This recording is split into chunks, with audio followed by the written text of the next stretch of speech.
ഇന്ന് ഞാൻ പറയാൻ പോകുന്ന കഥ ഒരു സാധാരണ കമ്പനിയുടെ കഥയല്ല, മറിച്ച് പരാജയങ്ങളെ വിജയങ്ങളാക്കി മാറ്റിയ ഒരു മഹത്തായ സ്ഥാപനത്തെക്കുറിച്ചാണ്. ടാറ്റ മോട്ടോഴ്സ്. ഒരു കാലത്ത് ഗുണനിലവാരമില്ലാത്ത വാഹനങ്ങൾ നിർമ്മിക്കുന്നു എന്ന ചീത്തപ്പേരുണ്ടായിരുന്ന ഒരു കമ്പനി ഇന്ന് എങ്ങനെയാണ് ഇന്ത്യയുടെ അഭിമാനമായി മാറിയത് എന്നതിന്റെ കഥയാണ് ഞാൻ നിങ്ങളോട് പറയാൻ പോകുന്നത്. ഈ യാത്ര സങ്കീർണമാണെങ്കിലും വളരെ ഇൻസ്പയറിംഗ് ആണ്. ചരിത്രത്തിന്റെ തുടക്കം ടെൽക്കോയിൽ നിന്ന് ടാറ്റ മോട്ടോഴ്സിലേക്ക്. 1945 Tata engineering and locomotive company Telco എന്ന പേരിൽ എഞ്ചിനീയറിംഗ് ഉൽപ്പന്നങ്ങൾ നിർമ്മിക്കുന്ന ഒരു സ്ഥാപനമായാണ് ഈ കമ്പനി ആരംഭിക്കുന്നത്. തുടക്കത്തിൽ ഇവർ ട്രെയിൻ എഞ്ചിനുകൾ നിർമ്മിക്കുന്നതിലാണ് ശ്രദ്ധ കേന്ദ്രീകരിച്ചത്. എന്നാൽ ഇന്ത്യയുടെ ഗതാഗത മേഖലയുടെ ഭാവി കൊമേഴ്ഷ്യൽ വാഹനങ്ങളിലാണെന്ന് മനസ്സിലാക്കിയ ടാറ്റ ഗ്രൂപ്പ് 1954 ജർമ്മൻ കമ്പനിയായ ഡയമലർ ബെൻസുമായി ചേർന്ന് ട്രക്കുകളുടെ നിർമ്മാണം ആരംഭിച്ചു. ഈ സഹകരണം 1969 വരെ തുടർന്നു. ഇതിലൂടെ ലഭിച്ച സാങ്കേതിക വിദ്യയും അനുഭവ സമ്പത്തും ഉപയോഗിച്ച് പിന്നീട് ഇവർ സ്വന്തമായി വാഹനങ്ങൾ വികസിപ്പിക്കാൻ തുടങ്ങി. 1980കളിൽ പുറത്തിറങ്ങിയ ടാറ്റ 407 എന്ന ലൈറ്റ് കൊമേഴ്ഷ്യൽ വെഹിക്കിൾ ഇന്ത്യൻ നിരത്തുകളിൽ വലിയ വിജയം നേടി. ഈ വിജയം കമ്പനിക്ക് പാസഞ്ചർ വാഹന വിപണിയിലേക്ക് കടക്കാൻ ആത്മവിശ്വാസം നൽകി. അങ്ങനെ 1991 ടാറ്റ സീറ എന്ന പേരിൽ ഇന്ത്യയുടെ ആദ്യത്തെ പൂർണ്ണമായും തദ്ദേശീയമായി നിർമ്മിച്ച സ്പോർട്സ് യൂട്ടിലിറ്റി വാഹനവുമായി ടാറ്റ മോട്ടോഴ്സ് രംഗപ്രവേശം ചെയ്തു. തുടർന്ന് Tata sumo, Tata estate, Tata safari എന്നീ വാഹനങ്ങളും ഇന്ത്യൻ നിരത്തുകളിൽ നിറഞ്ഞു. ഇവയൊക്കെ ഇന്ത്യൻ ഉപഭോക്താക്കളുടെ ആവശ്യങ്ങൾ മനസ്സിലാക്കി നിർമ്മിച്ച വാഹനങ്ങളായിരുന്നു. 1998 രത്തൻ ടാറ്റയുടെ സ്വപ്ന പദ്ധതിയായ ടാറ്റ ഇൻഡിക അവതരിപ്പിച്ചു. ഒരു ഹാച്ച്ബാക്കിന്റെ വലിപ്പം, ഒരു സെഡാന്റെ സൗകര്യം, ഒരു ജീപ്പിന്റെ കരുത്ത് എന്ന വാഗ്ദാനവുമായി വന്ന ഇൻഡിക ഇന്ത്യയിലെ കാർ വിപണിയെ ഇളക്കി മറിക്കുമെന്ന് എല്ലാവരും പ്രതീക്ഷിച്ചു. പരാജയങ്ങളുടെ താഴ്വര ഇൻഡിക്കയും നാനോയും. ഇൻഡിക്കയുടെ തുടക്കം വലിയ പ്രതീക്ഷകളോടെ ആയിരുന്നെങ്കിലും അത് ടാറ്റ മോട്ടോഴ്സിന് വലിയ തിരിച്ചടിയായി. ഗുണനിലവാരമില്ലായ്മ, എഞ്ചിൻ സംബന്ധമായ തകരാറുകൾ, മോശം ഫിനിഷിംഗ് എന്നിവ ഉപഭോക്താക്കൾക്കിടയിൽ വലിയ അതൃപ്തി ഉണ്ടാക്കി. ഈ പ്രശ്നങ്ങൾ കാരണം വിൽപ്പന കുറയുകയും കമ്പനിയുടെ പ്രതിച്ഛായയ്ക്ക് വലിയ കോട്ടം സംഭവിക്കുകയും ചെയ്തു. ഇന്ത്യയിൽ സ്വന്തമായി ഒരു കാർ നിർമ്മിച്ചതിൽ ടാറ്റ അഭിമാനം കൊണ്ടിരുന്നെങ്കിലും ഉപഭോക്താക്കളുടെ വിശ്വാസം നേടിയെടുക്കാൻ അവർക്ക് കഴിഞ്ഞില്ല. ഇതിനേക്കാൾ വലിയ വെല്ലുവിളിയായിരുന്നു ടാറ്റ നാനോ എന്ന കാർ. സാധാരണക്കാരന് ഒരു കാർ എന്ന സ്വപ്നം യാഥാർത്ഥ്യമാക്കാൻ 1 ലക്ഷം രൂപ വിലയിൽ ഒരു കാർ എന്ന ആശയം രത്തൻ ടാറ്റ അവതരിപ്പിച്ചു. ലോകം മുഴുവൻ ഈ ആശയത്തെ പ്രശംസിച്ചു. എന്നാൽ നാനോയുടെ യാത്ര വളരെ ദുരിതപൂർണമായിരുന്നു. സിംഗൂർ വിവാദം ഒരു നിയമപ്രശ്നം. ടാറ്റ മോട്ടോഴ്സ് നാനോ നിർമ്മാണ പ്ലാന്റ് സ്ഥാപിക്കുന്നതിനായി പശ്ചിമ ബംഗാളിലെ സിംഗൂരിനെ തിരഞ്ഞെടുത്തു. ഇതിനായി അവിടുത്തെ കർഷകരിൽ നിന്ന് ഏകദേശം 997 ഏക്കർ ഭൂമി സംസ്ഥാന സർക്കാർ ഏറ്റെടുത്തു. എന്നാൽ ഈ നീക്കം വലിയ രാഷ്ട്രീയ വിവാദങ്ങൾക്ക് വഴിവെച്ചു. അന്നത്തെ പ്രതിപക്ഷ നേതാവായിരുന്ന മമതാ ബാനർജിയുടെ നേതൃത്വത്തിൽ കർഷകർ ശക്തമായ പ്രതിഷേധം തുടങ്ങി.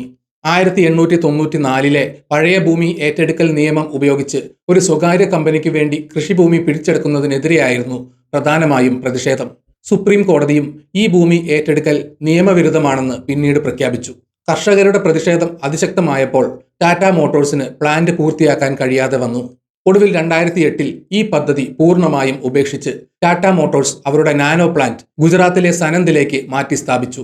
ഈ സംഭവം നാനോയുടെ ലോഞ്ചിങ് വൈകിക്കുകയും കമ്പനിക്ക് വലിയ സാമ്പത്തിക നഷ്ടം ഉണ്ടാക്കുകയും ചെയ്തു. നാനോയുടെ മറ്റ് പ്രശ്നങ്ങൾ. സിംഗൂർ വിവാദം മാത്രമല്ല നാനോയുടെ വിജയത്തിന് തടസ്സമായത്. 1 ലക്ഷം രൂപയുടെ കാർ എന്ന പരസ്യം വാഹനത്തിന്റെ നിലവാരത്തെക്കുറിച്ച് ഉപഭോക്താക്കളിൽ സംശയങ്ങൾ ഉണ്ടാക്കി. നാനോ ഒരു സാധാരണ കാറാണെന്നതിന് പകരം ഇത് വില കുറഞ്ഞ ഒരു കാറാണെന്നും അതിനാൽ സുരക്ഷിതമായിരിക്കില്ലെന്നും ആളുകൾ തെറ്റിദ്ധരിച്ചു. നാനോ കാറുകൾക്ക് തീ പിടിക്കുന്നു എന്ന വാർത്തകൾ പ്രചരിച്ചതോടെ ഈ ആശങ്കകൾ വർദ്ധിച്ചു. വില കുറഞ്ഞ വാഹനം സ്വന്തമാക്കുന്നത് തങ്ങളുടെ സോഷ്യൽ സ്റ്റാറ്റസിനെ ബാധിക്കുമോ എന്നും പലരും ചിന്തിച്ചു. അങ്ങനെ ഒരു വിപ്ലവകരമായ ആശയമായിരുന്ന നാനോ വിപണിയിൽ പരാജയപ്പെട്ടു. ഒരു വലിയ സാഹസം JLR ഏറ്റെടുക്കൽ. ഒരു വശത്ത് നാനോയുമായി ടാറ്റ മോട്ടോഴ്സ് പോരാടുമ്പോൾ മറുവശത്ത് അവർ ഒരു വലിയ സാഹസത്തിന് മുതിർന്നു. 2008 സാമ്പത്തിക പ്രതിസന്ധിയിൽപ്പെട്ട ഫോർഡ് മോട്ടോഴ്സിൽ നിന്ന് ആഗോള ആഡംബര വാഹന നിർമ്മാതാക്കളായ ജാഗ്വാർ ലാൻഡ് റോവർ എന്ന കമ്പനിയെ ടാറ്റ മോട്ടോഴ്സ് $2.3 ബില്യൺ ഏറ്റെടുത്തു. ഈ തീരുമാനം ലോകത്തെ മുഴുവൻ ഞെട്ടിച്ചു. ഒരു ഇന്ത്യൻ കമ്പനി ലോകത്തിലെ ഏറ്റവും വലിയ ആഡംബര കാർ ബ്രാൻഡുകളെ വാങ്ങിയപ്പോൾ പലരും ഈ നീക്കത്തെ സംശയത്തോടെയാണ് നോക്കിയത്. ഏറ്റെടുത്ത ഉടൻ തന്നെ ആഗോള സാമ്പത്തിക പ്രതിസന്ധി, അതായത് 2008 സാമ്പത്തിക പ്രതിസന്ധി രൂക്ഷമായി. ഇത് ജാഗ്വാർ ലാൻഡ് റോവർ അഥവാ JLRന്റെ വിൽപ്പനയെ സാരമായി ബാധിച്ചു. ഭീമമായ കടവും നഷ്ടത്തിലോടുന്ന കമ്പനിയും ടാറ്റ മോട്ടോഴ്സിന് വലിയ വെല്ലുവിളിയായി. എന്നാൽ രത്തൻ ടാറ്റയുടെ ദീർഘവീക്ഷണവും JLRന്റെ മാനേജ്മെന്റിൽ അനാവശ്യമായി ഇടപെടാതെ സ്വാതന്ത്ര്യം നൽകിയതും ഈ പ്രതിസന്ധിയിൽ നിന്ന് കരകയറാൻ സഹായിച്ചു. പുതിയ മോഡലുകൾ വികസിപ്പിക്കാനും ആഗോള വിപണിയിൽ മത്സരിക്കാനും JLRന് കഴിഞ്ഞു. ക്രമേണ JLR ലാഭത്തിലാവുകയും ഇന്ന് ടാറ്റ മോട്ടോഴ്സിന് ഏറ്റവും കൂടുതൽ വരുമാനം നേടിത്തരുന്ന ഒരു പ്രധാന വിഭാഗമായി മാറുകയും ചെയ്തു. വിജയത്തിലേക്കുള്ള ശക്തമായ തിരിച്ചുവരവ്. ഒരു പതിറ്റാണ്ടോളം നീണ്ട തിരിച്ചടികൾക്ക് ശേഷം 2016 ടാറ്റ മോട്ടോഴ്സ് ശക്തമായ ഒരു തിരിച്ചുവരവിന് തുടക്കമിട്ടു. ജർമ്മൻ എഞ്ചിനീയറായ ഗുണ്ടർ ബുട്ഷക്കിനെ CEO ആയി കൊണ്ടുവന്നതുകൊണ്ട് അവർ ടേൺ അറൌണ്ട് 2.0 എന്നൊരു പദ്ധതി ആവിഷ്കരിച്ചു. ഈ പദ്ധതിയുടെ പ്രധാന ഭാഗമായിരുന്നു ന്യൂ ഫോർ എവർ എന്ന തത്വചിന്ത. പുതിയ ഡിസൈനും സുരക്ഷയും. ടാറ്റ മോട്ടോഴ്സ് തങ്ങളുടെ വാഹനങ്ങളുടെ രൂപകൽപ്പനയിൽ വിപ്ലവകരമായ മാറ്റങ്ങൾ വരുത്തി. ഇമ്പാക്ട് ഡിസൈൻ ഫിലോസഫി എന്ന പുതിയ ഡിസൈൻ ലാംഗ്വേജ് ഉപയോഗിച്ച് ടിയാഗോ ടിഗോർ പോലുള്ള മോഡലുകൾക്ക് കൂടുതൽ ആകർഷകമായ രൂപം നൽകി. ഇതിനോടൊപ്പം തന്നെ അവർ സുരക്ഷയ്ക്ക് വലിയ പ്രാധാന്യം നൽകി. നെക്സോൺ, ആൾട്രോസ്, പഞ്ച് തുടങ്ങിയ വാഹനങ്ങൾ ഗ്ലോബൽ NCAP ക്രാഷ് ടെസ്റ്റുകളിൽ 5 സ്റ്റാർ റേറ്റിംഗ് നേടി. ഇത് ഇന്ത്യൻ ഉപഭോക്താക്കളുടെ വിശ്വാസം തിരിച്ചുപിടിക്കാൻ ടാറ്റ മോട്ടോഴ്സിനെ സഹായിച്ചു. വിപണിയിലെ മുന്നേറ്റം. ടാറ്റ നെക്സോൺ, ഹാരിയർ, ആൾട്രോസ് തുടങ്ങിയ പുതിയ മോഡലുകൾ വൻ വിജയമായി. ഗുണനിലവാരത്തിലും ഫീച്ചറുകളിലും ഈ വാഹനങ്ങൾ മറ്റ് കമ്പനികളോട് മത്സരിക്കാൻ തുടങ്ങി. കൂടാതെ ഇലക്ട്രിക് വാഹനങ്ങളുടെ ഭാവി മനസ്സിലാക്കി ഇലക്ട്രിക് കാറുകൾ പുറത്തിറക്കിയ ആദ്യ ഇന്ത്യൻ കമ്പനികളിൽ ഒന്നായി ടാറ്റ മോട്ടോഴ്സ് മാറി. ഇന്ന് ഇന്ത്യയിലെ ഇലക്ട്രിക് വാഹന വിപണിയിൽ ലയൺ ഷെയർ ടാറ്റ മോട്ടോഴ്സിനാണ്. വെല്ലുവിളികളും നിയമപരമായ പ്രശ്നങ്ങളും.